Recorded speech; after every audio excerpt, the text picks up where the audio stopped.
নমস্কার বন্ধুরা। অনেকে বলেন যে যখন গাছে কুঁড়ি চলে আসে তখন কিন্তু গাছকে রিপোর্ট করতে নেই।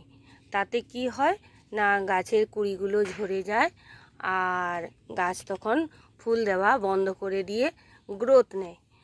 তা আমি ভাবলাম যে একটা এক্সপেরিমেন্ট করেই দেখা যাক। কারণ আমরা যদি এই সময় এই যে যেমন ধরুন আমার এই গাছটিতে কত সুন্দর কুঁড়ি আছে, আমি এই গ্রো ব্যাগে রেখেছিলাম।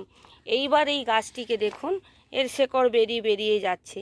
একে যদি আমি একটি এরকম টবে প্রতিস্থাপন করে দিই তাহলে এই গাছটি কিন্তু সুন্দরভাবে বড় হবে, এই টবটার মধ্যে বেশ কিছুদিন থাকতে পারবে। তাই আমি এই টবটিতে প্রতিস্থাপন করে দেব। কি দিয়ে প্রতিস্থাপন করব? দেখুন, আমরা যদি পটাশ জাতীয়, এই যে আমার এখানে রয়েছে পটাশ জাতীয়, ম্যাক্সিমাম পটাশ রয়েছে, এইটা আমার বাড়ির তৈরি খাবার। এই খাবার দিয়ে যদি আমি এইখানে প্রতিস্থাপন করে দিই তাহলে এই গাছটি কি হয় সেটি আমি পরে আবার একটি ভিডিও করে আপনাদের দেখাবো। এখন আমি এই গাছটিকে এর মধ্যে প্রতিস্থাপন করে দিচ্ছি।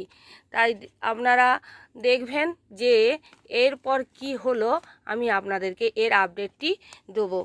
তা বন্ধুরা, কেমন লাগলো ভিডিওটি জানাবেন।